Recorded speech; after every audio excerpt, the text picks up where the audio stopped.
ನಮಸ್ಕಾರ ಎಲ್ಲರಿಗೂ ರಾಶಿ ಕುಕ್ಕಿಂಗ್ ಚಾನಲ್ಗೆ ಸ್ವಾಗತ. ನಾನು ಮಮತಾ ಬಸವರಾಜ್. ಈ ದಿನ ನಾನು ಪುದೀನ ಚಟ್ನಿ ರೆಸಿಪಿನ ಮಾಡ್ತಾ ಇದ್ದೀನಿ.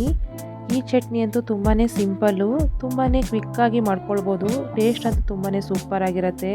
ಇವಾಗ ಚಟ್ನಿ ಮಾಡೋ ವಿಧಾನನ ನೋಡೋಣ ಬನ್ನಿ. ನಾನಿಲ್ಲಿ ಒಂದು ಬಾಣಲೆನ ಬಿಸಿ ಮಾಡಲು ಇಟ್ಕೊಂಡಿದ್ದೀನಿ. ಅದಕ್ಕೆ 3-4 ಟೇಬಲ್ ಸ್ಪೂನಷ್ಟು ಎಣ್ಣೆ, 2 ಟೇಬಲ್ ಸ್ಪೂನ್ ಕಡಲೆಬೇಳೆ, 2 ಟೇಬಲ್ ಸ್ಪೂನ್ ಉದ್ದಿನಬೇಳೆನ ಹಾಕ್ಕೊಂಡು ಮೀಡಿಯಂ ಫ್ಲೇಮ್ನಲ್ಲಿ ಗೋಲ್ಡನ್ ಬ್ರೌನ್ ಕಲರ್ ಬರೋವರೆಗೂ ನಾವು ಫ್ರೈ ಮಾಡ್ಕೊಳ್ಬೇಕು.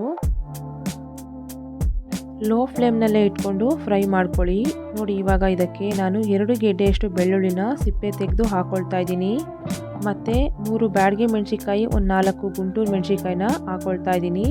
ನೀವು ಖಾರ ನೋಡಿಕೊಂಡು ಮೆಣಸಿಕಾಯಿನ ಹಾಕ್ಕೊಳ್ಳಿ. ಇವಾಗ ಇದನ್ನು ಸ್ವಲ್ಪ ಸಮಯ ಫ್ರೈ ಮಾಡಿಕೊಂಡು 1 ಈರುಳ್ಳಿನ ಕಟ್ ಮಾಡಿ ಸೇರಿಸ್ಕೊಳ್ತಾ ಇದ್ದೀನಿ.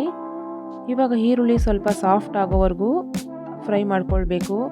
ನೀವು ಇದೊಂದು ಚಟ್ನಿನ ಮಾಡಿಕೊಂಡ್ರೆ ಸಾಕು, ದೋಸೆ, ಇಡ್ಲಿ, ಚಪಾತಿ, ಅನ್ನ, ಮುದ್ದೆ ಎಲ್ಲನೂ ಕೂಡ ಈ ಚಟ್ನಿಲಿ ತಿನ್ಬೋದು. ಅಷ್ಟು ಸೂಪರಾಗಿರುತ್ತೆ. ಇವಾಗ ನೋಡಿ, ಈರುಳ್ಳಿ ಇಷ್ಟು ಫ್ರೈ ಮಾಡ್ಕೊಂಡಾದಮೇಲೆ ಇದಕ್ಕೆ ನಾನು ಒಂದು ಚಿಕ್ಕ ಟೊಮೊಟೊನ ಕಟ್ ಮಾಡಿ ಹಾಕ್ಕೊಳ್ತಾ ಇದ್ದೀನಿ. ಹಾಗೆ 1 ಹಿಡಿಯಷ್ಟು ಪುದೀನ ಸೊಪ್ಪು, ಅರ್ಧ ಹಿಡಿ ಕೊತ್ತಂಬರಿ ಸೊಪ್ಪನ್ನು ತೊಳೆದು ಇಲ್ಲಿ ಸೇರಿಸ್ಕೊಳ್ತಾ ಇದ್ದೀನಿ. ನಾವು ಪುದೀನ ಚಟ್ನಿ ಮಾಡ್ತಿರೋದ್ರಿಂದ ಸ್ವಲ್ಪ ಪುದೀನ ಕ್ವಾಂಟಿಟಿನ ಜಾಸ್ತಿ ಹಾಕ್ಕೊಳ್ಳಿ. ಅದರಲ್ಲೇ ಅರ್ಧದಷ್ಟು ಕೊತ್ತಂಬರಿ ಸೊಪ್ಪನ್ನು ಹಾಕ್ಕೊಂಡು ಮೀಡಿಯಂ ಫ್ಲೇಮ್ನಲ್ಲೇ ಚೆನ್ನಾಗಿ ಫ್ರೈ ಮಾಡ್ಕೊಳ್ಬೇಕು. ಯಾವಾಗಲೂ ಒಂದೇ ರೀತಿ ಚಟ್ನಿನ ತಿಂದು ಬೇಜಾರಾಗಿದ್ದರೆ ಈ ರೀತಿ ಒಮ್ಮೆ ನೀವು ಪುದೀನ ಚಟ್ನಿನ ಮಾಡ್ಕೊಳ್ಳಿ. ಟೇಸ್ಟ್ ಅಂತೂ ತುಂಬಾ ಸೂಪರಾಗಿರುತ್ತೆ.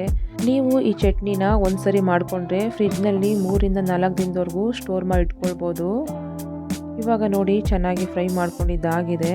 ಇದಕ್ಕೆ ನಾನು ಒಂದು 2 ಟೇಬಲ್ ಸ್ಪೂನಷ್ಟು ಹಸಿ ತೆಂಗಿನಕಾಯಿನ ಹಾಕ್ಕೊಳ್ತಾ ಇದ್ದೀನಿ.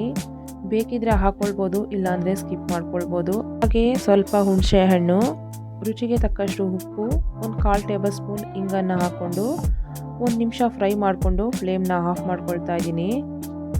ತುಂಬಾ ಕ್ವಿಕ್ಕಾಗಿ ಒಂದು 5-10 ನಿಮಿಷದಲ್ಲಿ ನೀವು ಈ ಚಟ್ನಿನ ರೆಡಿ ಮಾಡ್ಕೊಳ್ಬೋದು. ಇವಾಗ ನೋಡಿ, ತಣ್ಣಗಾಗಿದೆ. ಇದನ್ನು ನಾನು ಮಿಕ್ಸಿ ಜಾರ್ಗೆ ಹಾಕ್ಕೊಂಡು ರುಬ್ಕೊಳ್ತಾ ಇದ್ದೀನಿ. ನೀವು ಹಾಗೇನೂ ಕೂಡ ರುಬ್ಕೊಳ್ಬೋದು, ಇಲ್ಲಾಂದರೆ ಸ್ವಲ್ಪ ನೀರನ್ನು ಸೇರಿಸಿ ರುಬ್ಕೊಳ್ಬೋದು. ನೋಡಿ, ಈ ರೀತಿ ರುಬ್ಕೊಂಡ್ರೆ ಪುದೀನ ಚಟ್ನಿ ರೆಡಿ ಆಗುತ್ತೆ. ನಾನು ಇನ್ನು ಟೊಮೊಟೊ ಚಟ್ನಿ ರೆಸಿಪಿನೂ ಕೂಡ ಮಾಡಿದ್ದೀನಿ. ಆ ಲಿಂಕ್ ಏನಾದರೂ ಬೇಕು ಅನ್ನೋದಾದರೆ ನಾನು ಡಿಸ್ಕ್ರಿಪ್ಷನಲ್ಲಿ ಹಾಕಿರ್ತೀನಿ, ಅಲ್ಲೋಗಿ ಚೆಕ್ ಮಾಡ್ಕೊಳ್ಳಿ. ನಾನು ನಮ್ಮ ಮನೇಲಿ ಇದೇ ರೀತಿಯೇ ಪುದೀನ ಚಟ್ನಿ ಮಾಡ್ಕೊಳ್ಳೋದು. ನೀವು ಯಾವ ರೀತಿ ಮಾಡ್ಕೊಳ್ತೀರಾ ಅನ್ನೋದನ್ನು ಕಮೆಂಟ್ ಮಾಡಿ. ನಾನು ಈ ದಿನ ದೋಸೆಗೆ ಪುದೀನ ಚಟ್ನಿನ ಮಾಡ್ಕೊಂಡಿದ್ದೆ. ಟೇಸ್ಟ್ ಅಂತೂ ತುಂಬಾ ಸೂಪರಾಗಿತ್ತು.